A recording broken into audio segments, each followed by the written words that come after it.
রাধে রাধে বন্ধুগণ। শ্রীমদ্ ভগবদ্গীতার সাংখ্যযোগ শ্লোক 30। দেহি নিত্যম বদহয়ং দেহে সর্বস্ব ভারত তস্মাৎ সর্বাণি ভূতানি না তং শোচিতুমর্হসি। অর্থাৎ, হে ভারত, প্রাণীদের দেহে অবস্থিত আত্মা সর্বদাই অবদ্ধ, অতএব কোনো জীবের জন্য তোমার শোক করা উচিত নয়।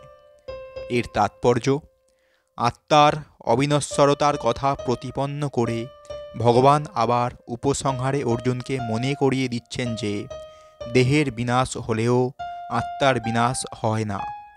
দেহ অনিত্য, কিন্তু আত্মা নিত্য। তাই দেহের বিনাশ হলে তা নিয়ে শোক করবার কোনো কারণ থাকতে পারে না। অতএব পিতামহ ভীষ্ম ও আচার্য দ্রোণ নিহত হবেন বলে ভয়ে ও শোকে যুদ্ধ করতে বিমুখ হয়ে স্বধর্ম পরিত্যাগ করা ক্ষত্রিয় বীর অর্জুনের উচিত নয়। ভগবান শ্রীকৃষ্ণের নির্ভরযোগ্য প্রামাণিক উপদেশামৃতের উপর আস্থা রেখে প্রত্যেকের বিশ্বাস করতে হবে যে জড় দেহ থেকে ভিন্ন আত্মার অস্তিত্ব রয়েছে। এই নয় যে আত্মা বলে কোনো বস্তু নেই, অথবা রাসায়নিক পদার্থের পারস্পরিক ক্রিয়ার ফলে জাগতিক পরিপক্কতার কোনো এক বিশেষ অবস্থায় চেতনার লক্ষণগুলির বিকাশ ঘটে।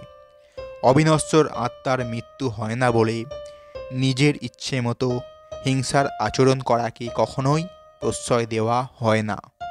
কিন্তু যুদ্ধের সময় হিংসার আশ্রয় নেওয়াতে কোনো অন্যায় নেই, কারণ সেখানে তার যথার্থ প্রতিযোগিতা আছে।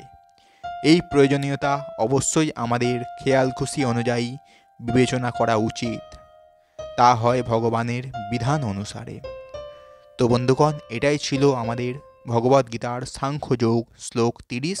এইরকম সম্পূর্ণ ভগবদ্গীতা শুনতে আমাদের চ্যানেলটি সাবস্ক্রাইব করুন এবং সঙ্গে থাকুন। রাধে রাধে।